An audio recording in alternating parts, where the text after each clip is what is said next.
우리가 6월을 호국 보훈의 달이라고 부릅니다. 6월 6일 현충일이 있고 6.25 한국전쟁 기념일이 있습니다. 그래서 오늘은 우리 기도 제목 가운데 나라와 민족을 위한 기도를 좀 집중적으로 좀 하려고 하고, 또 국가가 위기 가운데 있을 때 어떻게 기도해야 되는가에 대한 이 기도의 원리를 살펴보면서 우리에게 당한 문제들도 동일하게 어떻게 기도해야 될 것인가 하는 부분들을 말씀을 통해 좀 살펴보면서 우리 기도의 자리로 나아가려고 합니다. 오늘 이제 본문은 전쟁에 대한 이야기입니다.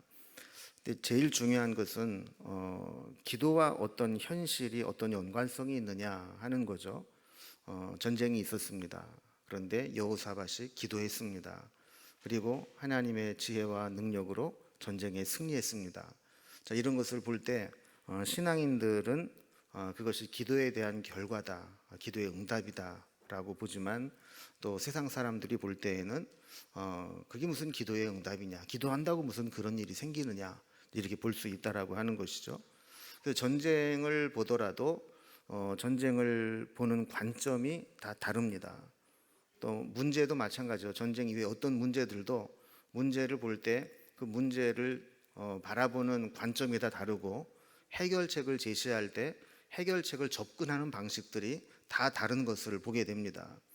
오늘 특별히 우리 전쟁에 대한 말씀을 살펴본 것은 이제 며칠 후면 이제 6.25 기념일이 다가오지 않습니까?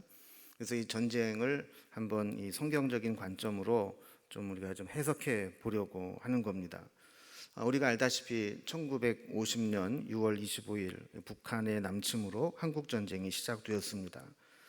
전쟁에 대한 대비가 잘 되어 있지 않았던 우리나라는 소련과 중공의 지원을 받아 착실하게 전쟁을 준비하고 쳐들어온 이 북한에게 파죽지세로 밀려서 점령을 당해갔습니다. 남침 3일 만에 서울이 점령되었고, 국군은 8월 31일에 낙동강까지 밀려갔습니다. 그러니까 남한 면적의 10% 정도만 제외하고는 거의 다 북한군에게 점령을 당한 겁니다. 실로 국가의 운명이 바람 앞에 등불 같은 처지였습니다. 전쟁이 이렇게 발발을 하고 북한군의 전선이 계속 남하하면서 이 낙동강 전선까지 밀려가게 될 때 전쟁을 피해서 이 피난 행렬이 계속해서 이어지게 됩니다. 아직 함락되지 않았던 부산은 이제 피난민들이 몰려와서 이 피난민들의 도시로 변해갔습니다. 결국 8월 18일에 부산이 임시 수도가 되죠. 전쟁 발발 당시 부산 인구는 50만 명 정도였다고 합니다. 그런데 이 피난민들로 인해서 이 인구가 기하급수적으로 증가를 합니다. 부산 중구청 자료에 의하면 1951년 1월 24일 이 부산이 수용할 수 있는 인구는 적정 인구수겠죠. 64만 3천 명 정도라고 파악을 하고 있는데, 그때 이미 피난민 수는 217만 3천 명에 달했다는 겁니다. 그리고 그해 3월 5일에는 581만 7천 명까지 늘어나게 됩니다. 그러니까 그 당시 도시 규모로 수용할 수 있는 인원이 한 64만 명 정도였는데, 전국에서 몰려온 피난민들로 인해서 581만 7천 명까지 늘어난 겁니다. 그러니까 수용 가능한 이 인구의 10배 정도가 이 부산으로 이제 다 몰려 들어오게 된 것이죠. 이렇게 넘쳐나는 이제 피난민들에게 이 교회는 임시 거주지가 되었습니다. 그래서 예배를 드리고, 또 평소에는 뭐 예배당, 또 교육관, 심지어는 마당까지 텐트를 치고 이 피난민들이 임시로 거주를 하게 됩니다. 뿐만 아니라 전쟁으로 몰려온 피난민 중에는 이 남한에 아주 내노라하는 신학자들, 또 목회자들, 이런 분들이 또 함께 모여오게 되죠. 우리가 잘 아는 뭐 한경중 목사님, 또 박형중 목사님, 박형룡 스님, 또 이런 유명한 신학자들과 목사님들이 또 함께 그곳으로 피난을 와서 모이게 됩니다. 자, 이런 상황 가운데서 이제 자연스럽게 교회에는 기도회를 시작하게 되었고 또 구국을 위한 부르짖음이 모여지게 되었습니다. 한국 교회 사가들은 이때 모여든 이 부산의 이 교회의 집회들의 성격을 이렇게 두 가지로 이야기하는데, 하나는 회개 운동, 회개의 기도 운동이었다 이렇게 평가를 하고, 또 하나는 전란으로 인해서 풍전등화 가운데 있는 이 민족을 구해달라 하는 구국기도회였다라는 겁니다. 그러니까 풍전등화 같은 상황에서 이런 위기에 처한 나라를 구해달라는 기도는 당연한 것이었고, 그런 기도회를 하면서 성령께서 어떤 마음을 주셨느냐 하면 이 전쟁은 우리 한국 교회의 잘못된 모습에 대한 하나님의 심판일 수 있다라고 하는 이 각성을 갖게 했다라는 겁니다. 그러면서 회개만이 살 길이다 이렇게 되면서 이 구국기도회는 점점 회개 운동으로 이어지게 된 것이죠. 특히 이제 신사참배에 대한 깊은 참회가 일어나게 되었고, 또 해방 직후에 한국 교회의 대립과 분열 이런 것들이 하나님의 심판을 불러온 것이다라는 자성의 목소리들이 몰려오게 됩니다. 당시 교회사를 보면 이 장로교의 총회에서 계속해서 싸우고 다투고 문제가 일어납니다. 그래서 결국에는 이 장로교가 분열을 하지 않습니까? 제일 먼저 고신 측이 떨어져 나가죠. 신사참배를 하고 우상에게 절했던 너희들과는 같이 신앙생활할 수 없다. 그래서 고신이 이제 떼어져 나가고, 그 후에 물론 한국 전쟁 이후지만 신학의 진보와 보수를 구분을 하면서 기장과 예장이 또 분리를 하게 되죠. 그리고 그 후에 예장도 통합과 합동으로 또 분리를 하게 되죠. 그래서 이런 이제 분열을 하게 되는데, 한국 전쟁 발발하기 직전 이 총회에서도 총대들이 모여서 기록을 보면 화분을 집어던지고 험한 욕설을 퍼붓고 이러면서 교회가 이제 분열되었다라는 거예요. 자, 그런 이제 상황들을 인식하고 있었던 교회 지도자들과 또 성도들은 전쟁의 이 참혹함을 겪으면서 하나님께서 왜 우리에게 이 고난을 주시는가라고 했을 때 우리 한국 교회가 바로 서지 못했기 때문이다 하는 회개 운동으로 이어지게 되었고, 이런 목회자들의 이 교회 전체에 대한 회개 운동은 성도들의 개인적인 이 삶의 이 회개로 이어지게 되었던 겁니다. 성도들 역시 소리 높여 회개를 했고, 회개의 집회는 1907년 평양 대부흥운동 때와 유사했다라고 기록을 분위기를 전하고 있습니다. 특히 부산 초량교회에서 있었던 집회를 보면 일주일간 특별 집회를 하기로 예정되어 있었던 이 구국기도회는 참석자들이 더 요청을 해서 한 주간을 더 연장을 하게 됩니다. 그리고 계속 이어져 나가서 부산을 비롯해서 울산, 온산 지방까지 확산되었고, 공식적으로 비공식적으로 교회마다 이 나라를 위한 구국기도회로 이어지게 됩니다. 자, 그런데 부산의 초량교회에서 모인 기도회가 이렇게 한 주간 모이기로 했다가 한 주간을 더 모이고 이 연장 집회를 마치는 그날 신문에 호회가 발표되는데, 이 배포된 이 신문을 보면 인천 상륙 작전이 성공하게 되었다라는 내용이었습니다. 인천 상륙 작전의 성공은 전세를 급격하게 반전시켰고 승기를 잡아서 구입할 서울 수복을 가능하게 했습니다. 인천 상륙 작전은 아시다시피 성공 확률이 희박한 작전입니다. 이 서해안은 조수간반의 차가 심하고 특별히 물이 빠져나갈 때에는 수심이 낮아서 큰 전함이 들어올 수 없는 그러한 지리적 조건을 가지고 있었죠. 그래서 군사 전문가들은 인천 상륙 작전이 성공할 확률은 5,000분의 1에 불과하다 이렇게 분석을 했고, 일본에서 모였던 미국의 극동군 사령부 회의에서는 인천 상륙 작전을 하면 망한다, 이렇게 극구 반대하는 목소리도 적지 않았었다고 합니다. 그러나 메가드 장군을 비롯해서 몇몇 사람들이 강력하게 이 인천 상륙 작전을 결의를 했고, 또 중간중간 이제 언론 플레이를 한 거죠. 10월 달쯤 우리가 공습을 할 것이다. 그리고 이제 군산이나 이쪽에 기습적으로 이제 기습 작전을 이렇게 페이크로 쓴 거죠. 그래서 이제 북한에서는 설마 인천으로 들어오랴, 이런 생각을 못하고 있을 때 인천 상륙 작전은 감행되었고 작전은 성공을 하게 된 겁니다. 자, 이런 이제 두 가지 사건을 이렇게 통해서 볼 때 하나님 앞에 온 교회가 모여서 평양 대부흥 운동을 방불케 하는 회개 운동과 구국 기도회가 이어지게 되고, 그 기도회가 마치는 날 인천 상륙 작전이 성공하게 되고, 그리고 그 후에 전세가 역전되어서 서울이 수복되고 남한에 남아 있었던 인민군들이 고립되고 다 고사되었고, 이제 북쪽으로 치고 올라갈 수 있는 발판을 만들게 되었다. 그랬을 때 이것이 기도의 결과인가, 아니면 군사적 작전의 성공인가 하는 것은 보는 관점에 따라서 완전히 다를 수 있다는 겁니다.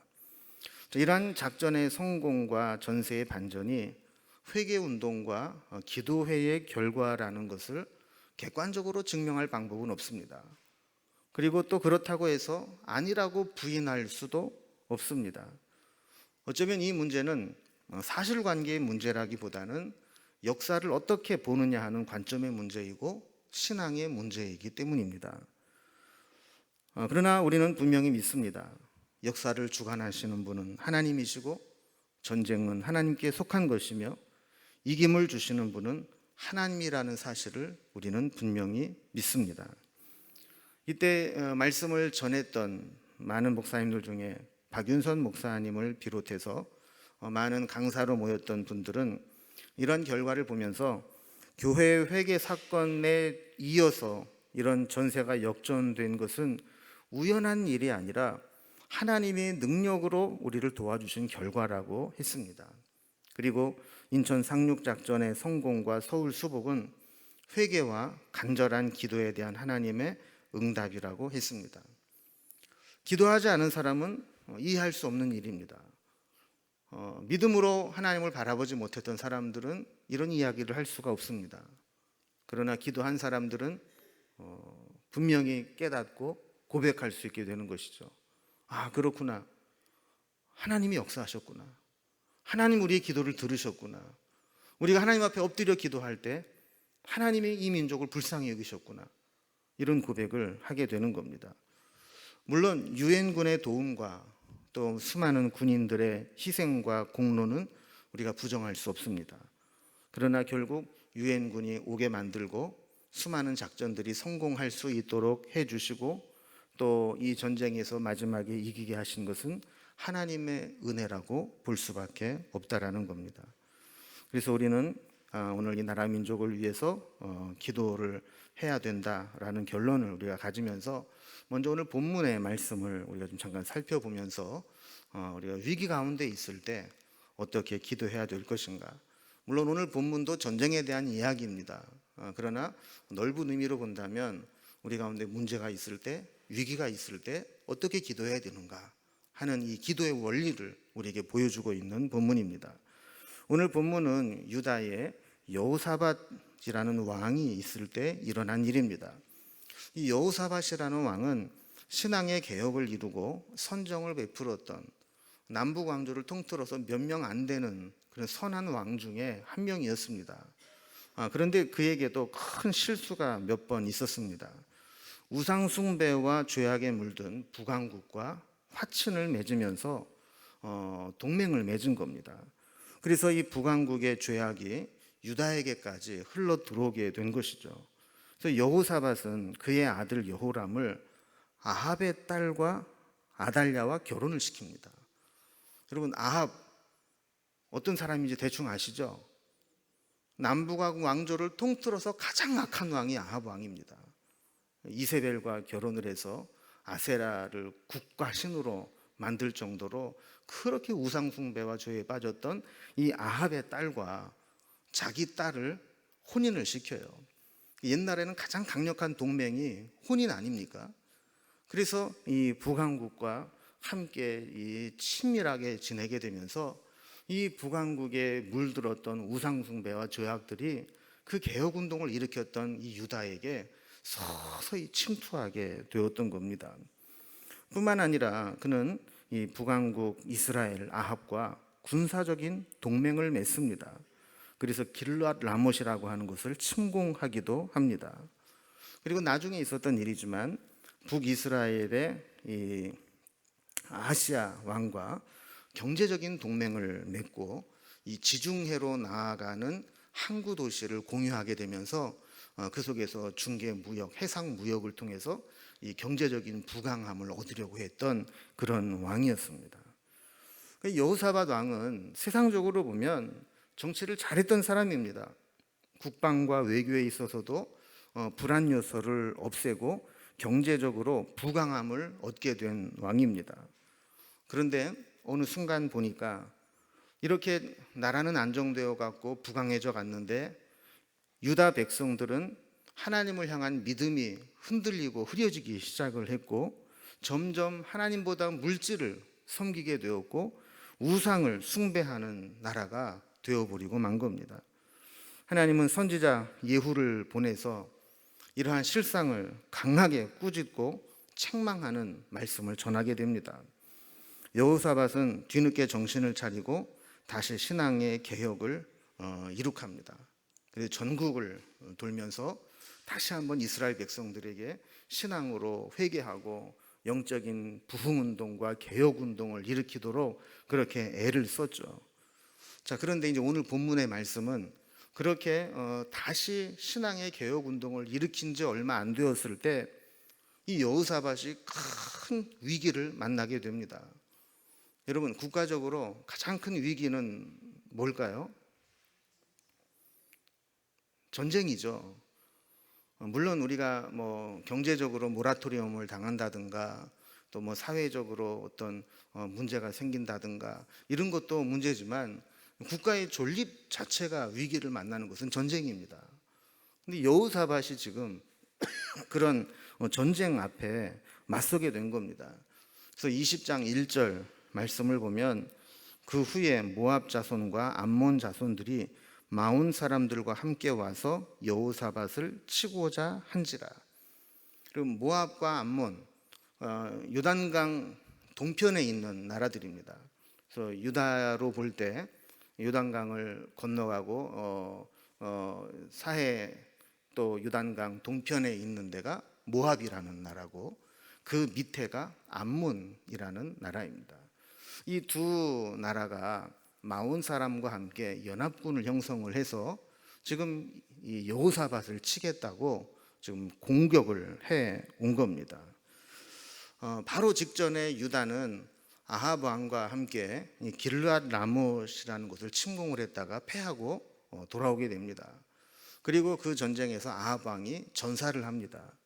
자, 그러니까 좀 전쟁에서 패하고 국가의 국력이나 국방력은 완전히 쇠해졌습니다. 그리고 군사적 동맹을 맺고 자기를 도와줄 수 있었던 아합 왕은 지금 죽었습니다. 그러니까 이런 상황 가운데에서 모압과 암몬이 동맹을 맺고 쳐들어왔다라고 하는 것은 지금 국가적으로 큰 위기 상황입니다. 자, 이런 상황 가운데 있을 때 여호사밧은 어떻게 했을까요? 하나님을 찾았습니다. 그래서 3절 말씀을 보면 여호사밧이 두려워하여 여호와께로 낯을 향하여 간구하고 온 유다 백성에게 금식하라 공포하매 그랬습니다. 이 여호사밧은 이렇게 국가적인 큰 위기를 만났을 때 그 낯을 여호와께로 향했다 그랬어요. 하나님을 바라본 겁니다. 세상적인 도움을 줄 곳을 찾은 것이 아니라 하나님을 바라본 겁니다. 사실 어떤 면에서 본다면 그렇게 하나님만 바라볼 수밖에 없는 이유는 주변에 그를 도와줄 사람이 없기 때문이에요. 그러나 어쨌든 그는 하나님을 바라보게 되었고 백성들에게도 금식을 공포하면서 함께 기도하도록 기도의 힘을 모으게 됩니다. 4절에 보면 유다 백성들이 이렇게 반응을 합니다. 유다 사람이 여호와께 도움을 구하려 하여 유다 모든 성읍에서 모여와서 여호와께 간구하더라. 나라의 왕이 기도를 선포하고 백성들에게 함께 금식하며 기도하라고 이야기했고, 백성들은 그 말씀을 듣고 그래, 우리가 살 길은 기도밖에 없다. 그리고 모여와서 기도하기 시작했다라는 겁니다.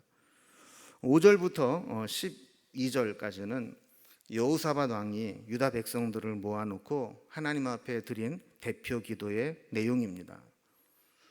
우리가 언제 그 기회가 되면 이 여호사밧의 이 기도 전체를 한번 제가 설교 시간에 한번 좀 말씀을 좀 나눠보고 싶어요. 근데 오늘은 시간이 없어서 이 전체를 좀 살펴볼 수는 없고, 일단 이 기도의 가장 핵심이 되는 내용은 뭘까요? 다시 말하면 이 여호사밧이 제일 기도하고 싶은 내용은 뭘까요? 5절은 백성들 앞에 기도했다라는 얘기고 6절부터 12절까지가 그 기도의 내용인데, 이 여러 가지 기도를 했는데 그 중에서 만약에 한 구절만 뽑아봐라, 그가 진짜 하나님 앞에 하고 싶은 기도가 뭘까 꼽으라고 한다면 어떤 말씀일까요? 예, 그 말씀입니다. 각자 은혜 받으시면 돼요. 그런데 제가 볼 때 제일 중요한 이 기도, 여호사밧의 마음을 가장 잘 표현하는 기도는 12절입니다. 12절 이 중간부터 보면 그가 이렇게 기도합니다. 우리를 치러 오는 이 큰 무리를 우리가 대적할 능력이 없고 어떻게 할 줄도 알지 못하옵고 오직 주만 바라보나이다. 여러분, 이 말씀이 어떻게 보면 기도의 원리와 핵심이 여기에 들어 있습니다. 우리가 어떤 문제를 만나든지 이것이 우리의 가장 기본적인 기도의 틀이 됩니다. 어떤 게 기도의 틀이 된다는 거예요? 첫 번째는 우리를 치러 오는 큰 무리가 있다라고 고백을 해요. 이건 무슨 얘기죠? 지금 내가 처해 있는 문제를 가감 없이 하나님 앞에 솔직하게 아뢰는 거예요. 하나님, 제가 지금 이런 문제 앞에 섰습니다. 이 문제를 내가 해결해야 됩니다. 자, 두 번째 기도의 원리는 뭡니까? 그런데 그들을 대적할 능력이 없고 어떻게 할 줄도 알지 못합니다. 자, 문제는 있는데 그 문제를 우리가 해결할 능력이 없고 어떻게 해결해야 될지 방법도 모르겠다라는 거예요. 여러분, 아무리 큰 문제가 있어도 그것을 내가 해결할 수 있는 능력이 있다면 그것은 문제가 안 되죠. 그런데 아무리 사소한 문제를 할지라도 내가 그것을 해결할 수 있는 능력이 없으면 그것은 나에게는 큰 문제가 되는 겁니다. 그런데 지금 여호사밧과 같은 경우는 큰 문제가 있습니다. 한 나라도 아니고 모압과 암몬이 마온 사람들을 함께 독려해서 연합군을 이끌고 전쟁을 하러 왔습니다. 그런데 지금 자기는 이미 전쟁을 치르면서 승전한 것도 아니고 패전을 했고 군사적으로 동맹을 맺어줄 나라도 다 끊어져 버리고 없습니다. 이 상황에서 자기 해결할 수 있는 방법이 없습니다. 어떻게 해야 될지 돌파구를 찾을 수가 없습니다. 이것을 있는 그대로 고백하는 겁니다. 세 번째 기도의 원리는 그래서 주만 바라봅니다. 내가 주님을 바라볼 때 하나님께서 나에게 지혜를 주실 것이고 나에게 능력을 주실 것이고 때로는 사람을 붙여주실 것이고 때로는 길을 열어주실 것을 믿기 때문입니다. 이런 고백인 거죠. 여러분, 이것이 우리 기도의 핵심입니다. 먼저는 우리의 문제를 정직하고 진솔하게 하나님께 아뢰입니다. 그리고 하나님 앞에 우리의 무능함과 부족함을 고백합니다. 그리고 하나님만 바라보고 하나님의 도우심만 구합니다. 이렇게 기도할 때 기도의 능력은 나타납니다. 오늘 우리가 읽지는 않았지만 기도할 때 하나님의 영이 선지자 야하시엘에게 임하게 됩니다. 그래서 야하시엘이 하나님의 응답을 전해줍니다. 15절 말씀 중간에 보면 하나님이 야하시엘을 통해서 이런 말씀을 주십니다. 여호와께서 이같이 너희에게 말씀하시기를 너희는 이 큰 무리로 말미암아 두려워하거나 놀라지 말라.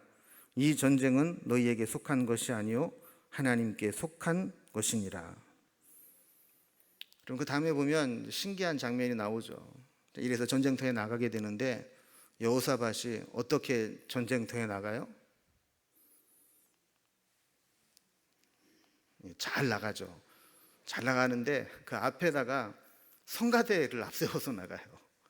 노래하는 자들을 앞세우고 거룩한 예복을 입히고 그리고 먼저 앞세워서 나가고 전쟁을 치르게 되는데 하나님께서 제가 종종 말씀드리지만 연합군의 한계는 서로 연합이 안 된다는 거예요. 소통이 잘 안 된다는 거예요. 피하 식별이 어렵다는 거예요. 그래서 이 전쟁에서 여호사밧이 크게 승리를 거두게 되죠. 여러분, 오늘 이 말씀을 통해서 보면 우리가 기도의 원리를 우리가 다시 깨닫게 됩니다. 위기 때에는 기도를 해야 됩니다. 위기 때에는 훈수 두는 사람이 필요한 것이 아니라 문제를 해결하는 사람이 필요합니다. 위기 때에는 불평하고 비난하는 사람이 필요한 것이 아니라 엎드려 기도하는 사람이 필요합니다. 우리의 문제를 하나님 앞에 가감없이 고백하고 우리의 무능함과 부족함을 고백해야 됩니다. 그런데 우리는 너무 똑똑해졌습니다. 하나님께 묻지 않습니다. 각자 자기 소견에 옳은 대로 판단합니다. 때로는 대통령보다 더 뛰어나고 때로는 하나님보다도 더 뛰어난 존재가 되어버리고 말았습니다. 우리는 다시 6.25 당시 부산에서 모이게 된 구국기도회를 돌아볼 필요가 있습니다. 그들은 정부를 비방하고 책임을 전가하고 누가 옳은지 시시비비를 가리지 않았습니다. 그들은 먼저 자신들의 죄악을 고백했습니다. 한국 교회의 죄를 고백했고 성도들은 자신들의 잘못을 회개했습니다. 저는 오늘날 한국 교회가 점점 위기에 처하고 이 민족이 점점 혼탁해져 가고 있을 때 손가락질을 하고 뭔가 책임을 추궁하는 자세가 아니라 이런 구국기도회처럼 우리 한국 교회가 잘못했음을 또 한국 목회자들이 잘못했음을 또 먼저 믿은 성도들이 잘못 믿었음을 그것을 고백하고 회개하는 것이 필요할 줄로 믿습니다. 여러분, 지금 한국 교회가 얼마나 혼탁해져 가고 있습니까?